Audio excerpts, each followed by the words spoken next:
शिवाय नमस्तुभ्यम। हर हर महादेव। आप सभी का दिन शुभ हो। प्रिय श्रोताओ, आज हम शिव पुराण की कथा के छठे दिवस में प्रवेश कर रहे हैं। हर दिन की कथा हमें शिव जी के रहस्य से थोड़ा और परिचित कर रही है। कभी वे करुणामयी पिता के रूप में सामने आते हैं, कभी संहार करता तो कभी त्याग और तपस्या की मूर्ति बनकर। शिव पुराण केवल श्रोताओं के लिए ही नहीं, बल्कि यह तो हर आत्मा को भीतर से छू जाने वाला अनुभव है। अगर आपने अब तक की सभी कथाएं सुनी हैं तो आपका मन शिव में स्थिर हो रहा है, और अगर आज आप पहली बार जुड़ रहे हैं तो कृपया आरंभ से अंत तक इस दिव्य यात्रा को पूर्ण श्रद्धा से अपनाएं। और आज का अध्याय शुरू करने से पहले हम सभी मिलकर भगवान से प्रार्थना करें। हे आशुतोष, आप तो केवल भावना पर ही प्रसन्न हो जाते हैं। हम आपकी कथा को सुनने का प्रयास कर रहे हैं। कृपया हमें एकाग्रता दें, विनम्रता दें और आपकी महिमा को समझने का विवेक दें। हमारा जीवन उलझनों से भरा है, पर आपकी समृद्धि उसमें दीपक की तरह है। उसे कभी बूझने ना दीजिएगा और हम सभी भक्तों पर अपना आशीर्वाद बनाए रखिएगा। हर हर महादेव। अब सुनिए आज का अध्याय, और अध्याय के अंत में हर बार की तरह हम सभी मिलकर क्षमा याचना भी करेंगे। श्री ब्रह्मा जी कहते हैं, हे देवर्षि नारद, तदनंतर मैंने शब्द, तन, मात्रा आदि सूक्ष्म भूतों को स्वयं ही पंजीकृत करके, अर्थात उन पांचों का परस्पर सम्मिश्रण करके उनसे स्थूल आकाश, वायु, अग्नि, जल और पृथ्वी की सृष्टि की, पर्वतों, समुद्रों और वृक्षों आदि को उत्पन्न किया। कला से लेकर युग पर्यंत तक को काल विभाग है उनकी रचना की। हे मुनि, उत्पत्ति और विनाश वाले और भी बहुत से पदार्थों का मैंने निर्माण किया, परंतु मुझे उससे संतोष नहीं हुआ। तब शिव का ध्यान करके मैंने साधन परायण पुरुषों की सृष्टि की। अपने दोनों नेत्रों से मारीच को हृदय से, भृंगु को सिर से, अंगिरा को व्यान वायु से, मुनिश्रेष्ठ पुल को उद्दान वायु से, पुलस को समान वायु से, विशिष्ट को अपान से, कृतु को दोनों कानों से, अंतरी को प्राणों से, दक्ष को गोद से, तुमको अर्थात देवर्षि नारद को छाया से, कर्दम मुनि को तथा संकल्प से, समस्त साधनों के साधन धर्म को उत्पन्न किया। हे मुनिश्रेष्ठ, इस तरह इस उत्तम साधकों की सृष्टि करके महादेव जी की कृपा से मैंने अपने आप को कृतार्थ माना। तत्पश्चात संकल्प से उत्पन्न हुए धर्म मेरी आज्ञा से मानव रूप धारण करके साधकों की प्रेरणा से साधन में लग गए। इसके बाद मैंने अपने विभिन्न अंगों से देवता, असुर आदि के रूप में असंख्य पुत्रों की सृष्टि करके उन्हें भिन्न भिन्न शरीर प्रदान किए। हे मुनि, तदंतर अंतर्यामी भगवान शंकर की प्रेरणा से अपने शरीर को दो भागों में विभक्त करके मैं दो रूप वाला हो गया। हे नारद, आधे शरीर से मैं स्त्री हो गया और आधे से पुरुष। उस पुरुष ने उस स्त्री के गर्भ से सर्वसाधन समर्थक उत्तम जोड़ों को उत्पन्न किया। उस जोड़े में जो पुरुष था वही स्वयंभू मनु के नाम से प्रसिद्ध हुआ। स्वयंभू मनु ऊंच कोटि के साधक हुए, और जो स्त्री हुई वह शतरूपा कहलाई। वह योगिनी और तपस्वी हुई। तात मुनु ने वैवाहिक विधि से अत्यंत सुंदरी शतरूपा का पानी ग्रहण किया, और उससे वे मैथुन जनित सृष्टि उत्पन्न करने लगे। उन्होंने शतरूपा से प्रियव्रत और उत्तानपाद नाम के दो पुत्र और 3 कन्याएं उत्पन्न की।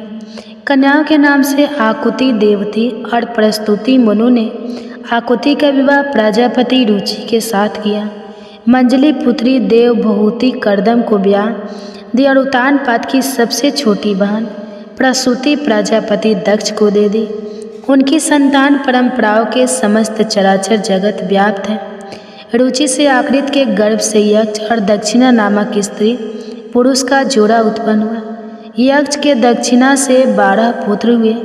हे मुनि, कर्दम द्वारा देवभूति के गर्भ से बहुत सी पुत्रियां उत्पन्न हुई।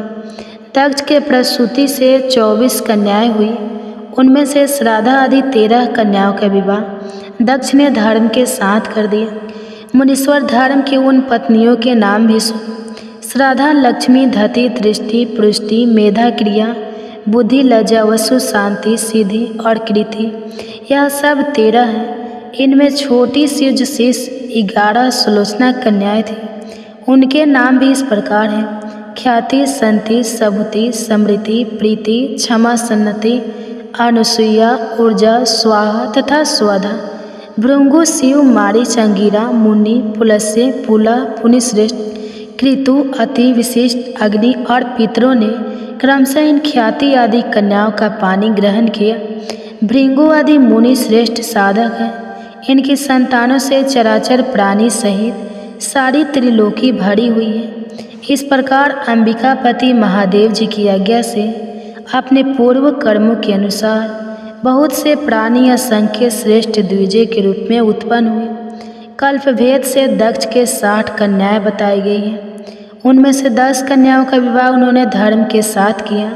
27 कन्याएं चंद्रमा को ब्याह दी और विधि पूर्वक 13 कन्याएं दक्ष ने कश्यप के हाथों में दे दी। नारद उन्होंने 4 कन्याएं श्रेष्ठ रूप वाले ताक्ष अर्थात अरिष्ट नेमि को ब्याह दी तथा भृंगु, अंगिरा और कुशास को दे 2 कन्या अर्पित की। उन स्त्रियों से उनके पतियों द्वारा बहुसंख्यक चराचर प्राणियों की उत्पत्ति हुई। मुनिश्रेष्ठ दक्ष ने महात्मा कश्यप को जिन 13 कन्याओं का विधि पूर्वक दान दिया था, उनकी संतानों से सारी त्रिलोकी व्याप्त है। अस्थावर और जंगम कोई भी सृष्टि ऐसी नहीं है जो कश्यप की संतानों से शून्य हो। देवता, ऋषि, दैत्य, वृक्ष, पक्षी, पर्वत तथा तृण, लता आदि सभी कश्यप पत्नियों से पैदा हुए हैं। इस प्रकार दक्ष कन्याओं की संतानों से सारा चराचर जगत व्याप्त है। पाताल से लेकर सत्यलोक पर्यंत समस्त ब्रह्मांड निश्चय ही उनकी संतानों से सदा भरा रहता है, कभी खाली नहीं होता। इस तरह भगवान शंकर की आज्ञा से ब्रह्मा जी ने भली भांति सृष्टि की। पूर्व काल में सर्वव्यापी शंभु ने जिन्हें तपस्या के लिए प्रकट किया था तथा रुद्रदेव ने त्रिशूल के अग्रभाग पर रखकर जिनकी सदा रक्षा की थी, वे ही सती देवी लोकहित का कार्य संपादित करने के लिए दक्ष के यहाँ प्रकट हुई थी। उन्होंने भक्तों के उद्धार के लिए अनेक लीलाएं की। इस प्रकार देवी शिवा ही सती होकर भगवान शंकर से ब्याह की गई, किंतु पिता के यज्ञ में पति का अपमान देखकर उन्होंने अपने शरीर को त्याग दिया और फिर उसे ग्रहण नहीं किया। वे अपने परम पद को प्राप्त हुए। फिर देवताओं की प्रार्थना से ही वे शिवा पार्वती रूप में प्रकट हुई और बड़ी भारी तपस्या करके पुनः भगवान शिव को उन्होंने प्राप्त कर लिया। मुनीश्वर इस जगत में उनके नाम अनेक प्रसिद्ध हुए। उनकी कलिका, चंडिका, भद्रा, चामुंडा, विजया, जया, जयंती, भद्रकाली, दुर्गा, भगवती, कामाख्या, कामदा, अम्बा, मृडानी और सर्वमंगला आदि अनेकों नाम हैं जो भोग और मोक्ष दोनों ही देने वाले हैं। यह सभी नाम उनके गुण और कर्मों के अनुसार हैं। मुनिश्रेष्ठ, इस प्रकार मैंने सृष्टि कर्म का तुमसे वर्णन किया है। ब्रह्मांड का यह सारा भाग भगवान शिव की आज्ञा से मेरे द्वारा रचा गया है। मैं, विष्णु तथा रुद्र, ये 3 देवता गुण भेद से उन्हीं के रूप बतलाए गए हैं। वे मनोरम शिवलोक में शिवा के साथ स्वच्छ विहार करते हैं। भगवान शिव सर्वतंत्र परमात्मा है। निर्गुण और सगुण भी वे ही हैं। श्री सूत जी कहते हैं, हे मुनीश्वरों, ब्रह्मा जी की यह बात सुनकर नारद जी ने विनय पूर्वक उन्हें प्रणाम किया और फिर पूछा, भगवान, भक्त वत्सल भगवान शंकर कैलाश पर्वत पर कब गए और महात्मा कुबेर के साथ उनकी मित्रता कब हुई? परिपूर्ण मंगल विग्रह महादेव जी ने वहाँ क्या किया, यह सब मुझे बताइए। इसे सुनने के लिए मेरे मन में बड़ा कौतूहल है। तब ब्रह्मा जी कहने लगे, नारद सुनो, चंद्रमौली भगवान शंकर के चरित्र का वर्णन करता हूँ कि वे कैसे कैलाश पर्वत पर गए और कुबेर की उनके साथ किस प्रकार मित्रता हुई, यह सब बताता हूँ। कामिल नगर में यज्ञदत्त नाम से प्रसिद्ध एक ब्राह्मण रहा करते थे, जो कि बड़े सदाचारी थे। उनका एक पुत्र हुआ जिसका नाम गुणनिधि था। वह बड़ा ही दुराचारी और झूठू हो गया था। पिता ने अपने इस पुत्र को त्याग दिया। वह घर से निकल गया और कई दिनों तक भूखा प्यासा भटकता रहा। एक दिन वह नैवेद्य चुराने की इच्छा से, अर्थात जो शिवलिंग पर चढ़ाए गए फल आदि होते हैं, भोग होता है, उसे नैवेद्य कहते हैं। इस इच्छा से वह एक शिव मंदिर में गया। वहाँ उसने अपने वस्त्र को जलाकर उजाला किया। यह मानो उसके द्वारा भगवान शिव के लिए किया गया दीपदान हो। इसके बाद वह चोरी में पकड़ा गया और उसे प्राण दंड मिला। अपने कुकर्मों के कारण वह यमदूतों द्वारा बांधा गया। इतने में ही भगवान शंकर के पार्षद वहां आ पहुँचे और उन्होंने उसे उनके बांधने बंधन से छुड़ा दिया। शिवगणों के संगम से उसका हृदय शुद्ध हो गया था, अतः वह उन्हीं के साथ तत्काल शिवलोक में चला गया। वहाँ सारे दिव्य भोगों का उपभोग तथा उमा महेश्वर का दर्शन करके कालांतर में वह कलिंग गिराज अरिंदम का पुत्र हुआ। वहाँ उसका नाम था दम। वह नित्य निरंतर भगवान शिव की सेवा में लगा रहता था। बालक होने पर भी वह दूसरे बालकों के साथ शिव जी का भजन किया करता था। वह क्रमशः युवा अवस्था को प्राप्त हुआ और फिर पिता के परलोक गमन के बाद राज सिंहासन पर बैठा। राजा दम बड़ी प्रसन्नता के साथ सब ओर शिव धर्म का प्रचार करने लगे। भूपाल दम का दमन करना दूसरों के लिए सर्वथा कठिन था। हे ब्राह्मण, समस्त शिवालयों में दीपदान करने के अलावा वे दूसरे किसी धर्म को नहीं जानते थे। उन्होंने अपने राज्य में रहने वाले सभी ग्राम अध्यक्षों को बुलाकर यह आज्ञा दे दी कि शिव मंदिर में दीपदान करना सभी के लिए अनिवार्य होगा। जिस जिस ग्राम के गांव के पास जितने भी शिवालय अर्थात शिव जी के मंदिर हो, वहाँ वहाँ बिना कोई विचार किए सदा ही दीप जलाना चाहिए। आजीवन इस धर्म का पालन करने के कारण राजा दम ने बहुत भारी धर्म संपत्ति का संचय कर लिया। फिर वे काल धर्म के अधीन हो गए। दीपदान की वासना से युक्त होने के कारण उन्होंने शिवालय में बहुत से दीप जलवाए और उसके फल स्वरूप जन्मांतर में वे रत्नमय दीपों की इस प्रभा के आश्रय होकर अलकापुरी के स्वामी हुए। तो आज की अध्याय यहीं पे समाप्त होती है। इसके आगे का वृत्तांत आप कल के अध्याय में सुनेंगे। अब आप सुनिए भगवान शिव की एक सच्ची कहानी। एक बार भगवान शिव ने अपनी दिव्य शक्ति से एक बड़े कढ़ाई को प्रकट किया।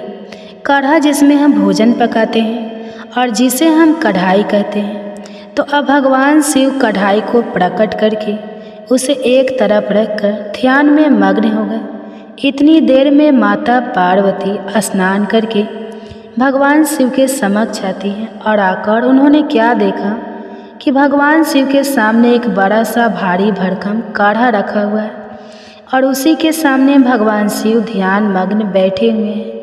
अब तो देवी पार्वती बड़े आश्चर्य में पड़ गई।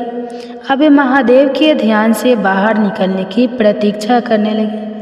जब महादेव का ध्यान समाप्त हुआ तब देवी पार्वती ने पूछा, हे देव, हे त्रिलोकीनाथ, हे मेरे प्रभु, बड़ा ही आश्चर्य है प्रभु, यह भारी भरकम बड़ा सा कढ़ा यह किस लिए लाया गया है?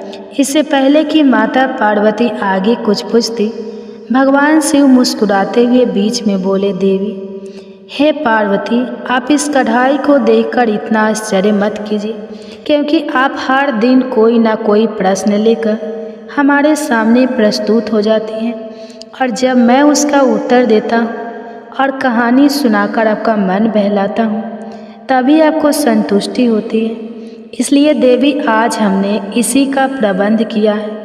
प्रिय भक्तजनों, चलिए आगे सुनते हैं फिर आगे क्या होता है। जो प्रिय भक्तजनों, इधर बड़े कढ़ाई को देखकर माता पार्वती सोच में पड़ गई और भगवान शिव माता पार्वती को आधी अधूरी बात सुनाकर मुस्कुराकर फिर से ध्यान मग्न हो गए। अब इधर चलिए देखते हैं कि इसके बाद क्या होता है। इधर अनंत ब्रह्मांड में चारों युग चारों भाई एक साथ बैठकर बात कर रहे होते हैं। चारों एक साथ बैठे थे। अब बातों ही बातों में एक दूसरे से वाद विवाद करने लगे। सब आपस में यही कहने लगे कि हम तुमसे बड़े हैं, हम तुमसे महान हैं। तो कोई कहता है हम तुमसे श्रेष्ठ हैं। अब सभी खुद को एक दूसरे से श्रेष्ठ बताने की कोशिश करने लगे। तब सबसे पहले सतजू कहने लगा कि अरे मूर्खों, तुम सब मुझसे छोटे हो। भला तुम मेरी बराबरी कैसे करने लगे? जब त्रेता युग ने सतयुग की यह बात सुनी तो उसने कहा कि तुम सबसे बड़े कैसे हो सकते हो? अरे तुम सब में से बड़ा तो मैं हूँ, मैं ही सर्वश्रेष्ठ। तुम सब मुझसे भला श्रेष्ठ कैसे हो सकते हो? इतने में ही द्वापर युग भी बोल उठा कि तुम मुझसे श्रेष्ठ कैसे हो सकते हो? अरे तुम सब में से श्रेष्ठ तो मैं हूँ, तुम लोगों का श्रेष्ठ होने का तो कोई सवाल ही नहीं उठता। अब उन सब की बात सुनकर भला कलयुग कैसे चुप रहता? कलयुग भी बीच में बोल उठा, तुम तीन मुझसे श्रेष्ठ बन रहे हो। अरे असलियत तो तुम जानते ही नहीं, असलियत तो यही है कि श्रेष्ठ मैं ही हूँ। इस तरह से अब वाद विवाद करते करते वे चारों युग आपस में ही लड़ाई झगड़ा करने लगे। अब चारों युगों ने मिलकर एक योजना बनाई। वे आपस में कहने लगे कि इस तरह तो वाद विवाद करके कोई फैसला ही नहीं हो पाएगा, हम सब मिलकर क्यों न कैलाश पर्वत पर चले। वे चारों युग आपस में कहने लगे कि इस प्रकार लड़ते रहें तो अच्छा होगा, हम सब मिलकर कैलाश पर्वत पर विराजमान भगवान शिव के पास चलते हैं, अब तो वही हमारा फैसला करेंगे। इस तरह से आपस में समझौता करके चारों युगों ने कैलाश पर्वत की ओर प्रस्थान किया। चलते चलते आखिरकार वे कैलाश पर्वत पर पहुंच गए। वहां पर पहुंचकर चारों युगों ने भगवान शिव को प्रणाम किया। चारों युगों को अपने पास आया देखकर भगवान शिव ने उन सभी का स्वागत करते हुए कहा कि आप सभी का हमारे दरबार में, हमारे कैलाश पर स्वागत है। कहो तुम्हारे आने का क्या कारण है? आप तो स्वयं ही कल चक्रे हो, तुम सभी तो स्वयं समय हो, फिर ऐसा क्या कारण हो गया कि आपको हमारे पास आना पड़ा? भगवान शिव के इस प्रकार पूछने पर चारों युगों ने कहा कि हे सृष्टि के रचयिता, हे प्रभु, हे महादेव, हम चारों युगों में विवाद खड़ा हो गया है और हम सब में एक दूसरे से बड़ा होने की बात पर होड़ लग गई है। इसी समस्या का समाधान पाने के लिए हे प्रभु हम आपके समक्ष पधारे हैं। हम इस समस्या का समाधान खुद से करने में असमर्थ हैं, इसलिए प्रभु अब तो आप ही हमारी इस समस्या का कोई समाधान ढूंढिए। आप ही हमारा फैसला कीजिए, आप हमारा न्याय कीजिए और बताएं प्रभु कि हम चारों युगों में आखिरकार सबसे बड़ा कौन है? हम चारों में से सबसे श्रेष्ठ कौन है? चारों युगों की इस बात सुनकर भगवान शिव कहने लगे कि इसका फैसला तो तब होगा जब आप चारों अपने अपने बारे में बताएंगे कि किन किन गुणों के कारण आप खुद को बड़ा बता रहे हो। तब शिव जी ने कहा, हे सतयुग, पहले तुम ही बताओ कि तुम कैसे श्रेष्ठ हो गए। तब सतयुग ने कहा, प्रभु देखिए मेरी आयु सबसे ज़्यादा है, मैं 70 लाख वर्ष का हूँ और अन्य युग मुझसे 70 लाख वर्ष छोटे हैं, इसलिए मैं इन सभी से लंबी आयु का हूँ। सतयुग की बात सुनते ही अब कलयुग बोल उठा कि प्रभु व्यक्ति कभी भी आयु से बड़ा नहीं होता, व्यक्ति के गुणों से बड़ा होता है। आप देखिए भगवान शिव ने कलयुग की इस दलील को मान लिया और सतयुग से कहा, हे सतयुग, तुम इस तरह आयु में बड़े होने से तो बड़े नहीं हो सकते। भगवान शिव की यह बात सुनकर सतयुग ने कहा, प्रभु मेरे युग में जो भी व्यक्ति हुए हैं वह तो बड़े ही बलवान हुए हैं, बहुत ही पराक्रमी थे, वह पृथ्वी तक को उठा ले जाए, ऐसे पराक्रमी और बलराम बलवान थे। और जब मेरा राज्य था तब उसमें भगवान श्री हरि विष्णु ने भी कई अवतार धारण किए थे। वराह अवतार भी मेरे ही काल में हुआ था, नरसिंह अवतार भी मेरे ही युग में हुआ था, यहाँ तक कि प्रभु मत्स्य अवतार भी तो मेरे ही युग में हुआ था। सतयुग अपने बारे में इस तरह बढ़ाई करते देखकर त्रेता युग बोल उठा, नहीं नहीं, प्रभु श्री हरि विष्णु के अवतार लेने से सतयुग बड़ा भरा कैसे हो सकता है?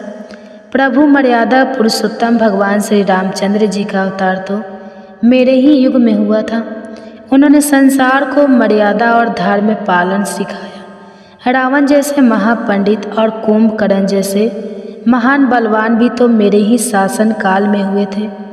प्रभु इस तरह सतयुग मुझसे बड़ा नहीं हो सकता, फिर इन सब में से तो बड़ा मैं ही हुआ।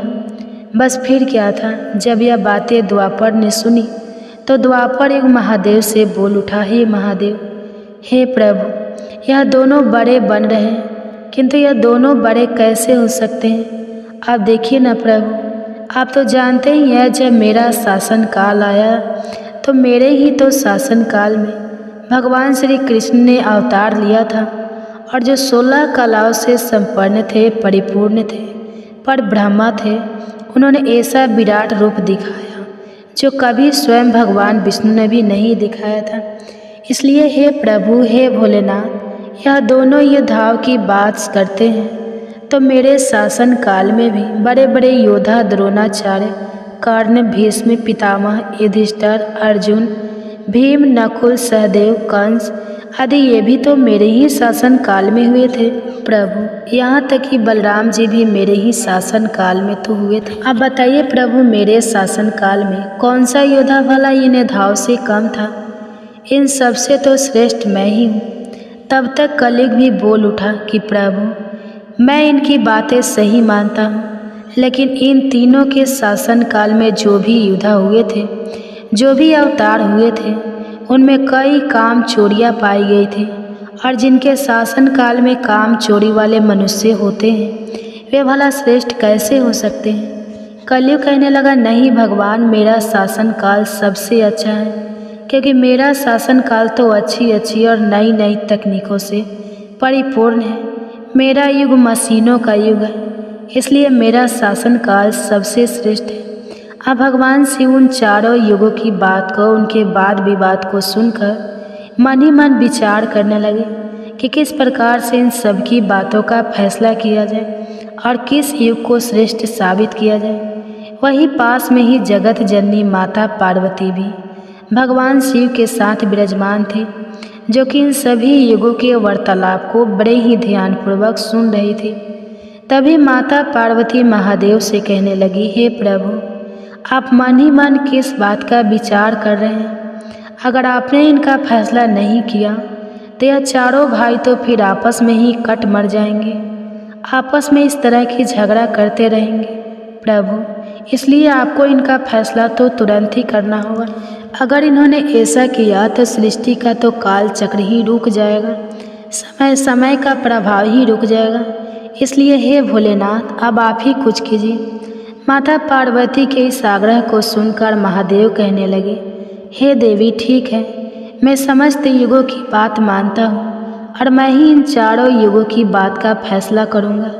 इसके बाद भगवान शिव ने चारों युगों से कहा, चलो ठीक है, अब मैं तुम चारों की परीक्षा लूँगा। जो इस परीक्षा में सफल हुआ वही श्रेष्ठ साबित हुआ। सतयुग बोल उठा, हे भगवान, आप जो चाहे हमारी परीक्षा ले सकते हैं, लेकिन सत्य तो यही है प्रभु कि सबसे बड़ा तो मैं ही रहूँगा। भगवान शिव की बात मानकर आखिरकार चारों युग परीक्षा देने के लिए तैयार हो गए। तब भगवान शिव ने माता पार्वती की तरफ मुस्कुराते हुए देखा और फिर कहा, हे देवी, आप आश्चर्यचकित थी ना कि मैंने अपने सामने यह कढ़ा किस लिए रखा है? तो अब इस कढ़ाई का समय आ गया है। आपने मुझसे प्रश्न किया था कि यह कढ़ाई मैंने किस लिए रखा है और यह फरसा किस उद्देश्य के लिए है। तब क्या था, भगवान शिव ने देखते ही देखते लोहे के फरसे को कैलाश पर्वत के नीचे एक तलहटी में रख दिया और फिर उस कढ़ाई फरसे के पास में ही चावल का एक ढेर भी लगा दिया। फिर भगवान शिव ने चारों युगों को बुलाया और कहा कि तुम चारों ही देख रहे हो ना, इसी से तुम चारों की अभी परीक्षा हो जाएगी। फिर भगवान शिव ने सतयुग से कहा, हे सतयुग, तुम मेरे 500 गणों को जो यहाँ बैठे हुए हैं भोजन बनाकर खिलाना है और इस परसे में रखे हुए चावल को बनाना है और इन चावलों को तुम्हारे ही युग का कोई व्यक्ति बनाएगा और मेरे यहाँ पर जितने भी गण हैं वह सब भोजन करेंगे। इसके बाद भगवान शिव ने आगे कहा, सतयुग, अब तुम्हारे ही युग का कोई व्यक्ति बनाओ और उसे यहाँ भोजन बनाने के लिए भेज दो। तब तक हम सभी लोग यहाँ खड़े होकर देख रहे हैं। भगवान शिव की बात जब सतयुग ने सुनी तो उसने ही बड़ा बलवान योद्धा बनाया। फिर सतयुग ने उस योद्धा से कहा कि जाओ बेटा, इस कढ़ाई में चावल बनाओ और बनाकर भगवान शिव के इन सभी 500 गणों को भोजन करा। अपने स्वामी की बात सुनकर वह सतयुग का व्यक्ति वहां आकर के देखता है, जो हजारों टन से भी ज़्यादा का कड़ा है। उसने वहां पर एक चूल्हा तैयार किया और उस चूल्हे पर उस कढ़ाई को रखकर लकड़ियों की व्यवस्था की। आग जलाई और उस कढ़ाई में पानी डाला, फिर चावल डाले और जब चावल बनकर तैयार हो गए तब उसने भगवान शिव के सभी गणों को एक पंक्तियाँ में बैठा दिया और उन सभी को उसने भोजन कराया। सभी गुणों को भोजन कराने के बाद वह बलवान योद्धा अपने स्वामी सतयुग के पास वापस आया और उसे प्रणाम किया। तो सतयुग ने शाबाशी से उसकी पीठ थपथपाई और कहा कि आज तुमने मेरी लाज रख ली, अब तुम यहाँ से जा सकते हो। इसके बाद भगवान शिव ने त्रेता युग से कहा कि त्रेता, अब तुम अपने युग के कोई व्यक्ति को भेजो और यह जो कढ़ा रखा हुआ है इनमें चावल बनाकर मेरे सभी गणों को खिलाओ। त्रेता ने सुना तो कहने लगा कि ठीक है प्रभु, जैसी आपकी आज्ञा। अब त्रेता युग ने भी अपने समय के समान महान बलशाली कुंभकर्ण जैसे बलवान व्यक्ति को उत्पन्न किया और उससे कहा कि हे पुत्र, यह मेरे परीक्षा की घड़ी है। तुम्हें भगवान शिव के समस्त सभी समक्ष गणों को भोजन बनाकर खिलाना है। त्रेता युग के व्यक्ति ने उसे प्रणाम किया और उसके बाद वह वहाँ से तलहटी में चला गया। तलहटी में आकर उसने चूल्हा बनाया, लकड़ियों की व्यवस्था की, आग जलाई और एक हाथ से ही उस भारी भरकम कढ़ाई को उठाकर देखते ही देखते चूल्हे पर रख दिया। फिर उसमें पानी डालकर चावल डाले और जब चावल पक गए तब सभी गणों को बुलाकर उन्हें खाने के बाद भोजन कराया। इसके बाद वह वहाँ से तुरंत कैलाश पर्वत पर पहुँच गया, जहाँ पर चारों युग विराजमान थे। इस प्रकार से त्रेता युग ने भी अपना कार्य पूर्ण किया। अब बारी आई द्वापर युग की। भगवान शिव ने द्वापर युग से कहा, हे द्वापर, अब मैं तुम्हारी परीक्षा लूँगा। जिस प्रकार से सतयुग और त्रेता युग ने परीक्षा दी है, ठीक इसी प्रकार से तुम्हें भी अब परीक्षा देनी होगी। यह सुनकर द्वापर युग ने बलशाली भीम के समान एक व्यक्ति को उत्पन्न किया और उसे आदेश दिया कि हे पुत्र, यह मेरे परीक्षा की घड़ी है, तुम्हें मेरी लाज रखनी है। अब तुम जाओ और बड़े से कढ़ाई में चावल बनाकर भगवान शिव के सभी गणों को भोजन कराओ और मेरी लाज बचाओ। यह सुनकर द्वापर युग के व्यक्ति ने अपने स्वामी को प्रणाम किया और वहाँ से तलहटी में चल पड़ा। तलहटी में जाकर उसने सबसे पहले चूल्हा बनाया, फिर आग जलाने के लिए लकड़ियाँ ढूंढी। लकड़ियों को चूल्हे में डालकर जलाया और पूरी ताकत लगाकर उसने उस बड़े से कढ़ाई को उठाकर जैसे तैसे खींचकर उसे चूल्हे पर रख दिया। वह तो द्वापर युग का व्यक्ति था, तो उसे थोड़ा ज़्यादा जोर लगाना पड़ा और बड़ी मुश्किल से वह कढ़ाई को उठा पाया।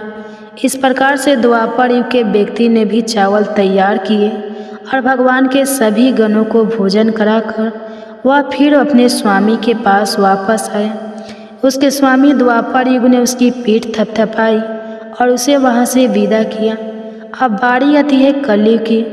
तब भगवान शिव कहते हैं, हे कलयुग, अब तुम्हारी बारी है। तुम उस कढ़ाई का वजन देख रहे हो ना, उसका वजन कम नहीं होगा, उसका वजन उतना ही रहेगा, हजारों टन का। लेकिन अब तुम्हें परीक्षा देनी है। तुम तो मानने को तैयार ही नहीं थे कि तुम सबसे छोटे हो, लेकिन तुमने माना ही नहीं। तुम्हारे युग के आदमी की आयु भी मात्र 100 वर्ष की है। सतयुग की आयु 1 लाख वर्ष होती है, त्रेता युग में 10,000 होती है और द्वापर में 1,000 होती है। और हे कलयुग, तुम्हारे शासन में तो मात्र 100 वर्ष की आयु है। तुम्हारा आदमी भी छोटा होता है। जब भगवान शिव की यह बातें कलयुग ने सुनी तो कलयुग कहने लगा कि ठीक है प्रभु, मैं आपकी बात मानता हूँ, लेकिन आप मुझे पहले ही इस तरह से कहकर हताश मत कीजिए। प्रभु, आप तो एक न्यायकर्ता हैं, आपको सभी को बराबर मौका देना चाहिए। भगवान शिव कहने लगे, हे कलयुग, यह कढ़ाई देख रहे हो, हजारों टन का है। वहाँ चावल रखा है, हजारों किलो टन के हैं। और हे कलयुग, तुम्हारा व्यक्ति क्या यह काम कर पाएगा? कलयुग ने कहा, ठीक है प्रभु, अब आप मेरी करनी भी देखिए। कलयुग की बातें सुनकर तीनों युग उस पर हंसने लगे। भगवान शिव भी कलयुग की बातें सुनकर बड़े ही आश्चर्यचकित थे। अब कलयुग ने भगवान शिव से आज्ञा लेकर बड़े ही बुद्धिमान व्यक्ति को पैदा किया, जो बड़ा ही दिव्य व्यक्ति था। वह बहुत ही बुद्धिमान और सर्वगुण संपन्न था।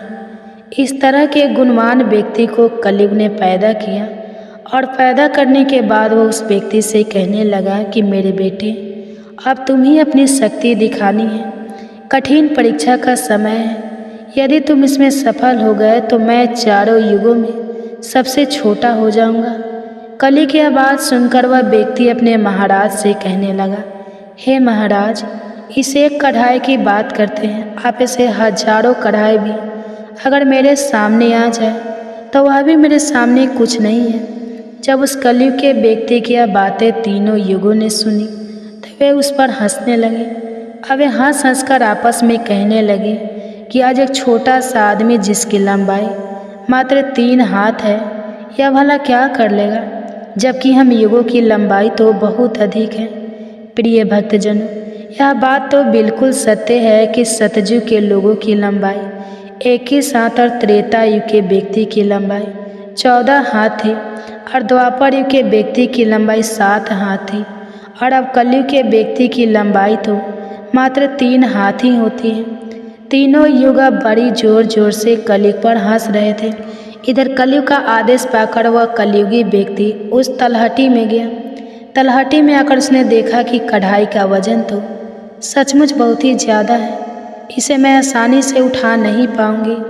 तो उस व्यक्ति ने दिमाग लगाया और उस कढ़ाई के नीचे मिट्टी खोदना शुरू कर दिया। कढ़ाई तो उसने हिलाया तक नहीं, बल्कि उस कढ़ाई को बिना हिलाए डुलाए उसके नीचे एक भट्ठी तैयार कर दी। अब उसे लकड़ियाँ ढूंढने में भी ज़्यादा समय नहीं लगाना पड़ा, क्योंकि वहीं पर कुछ अधली लड़कियाँ पड़ी हुई थी।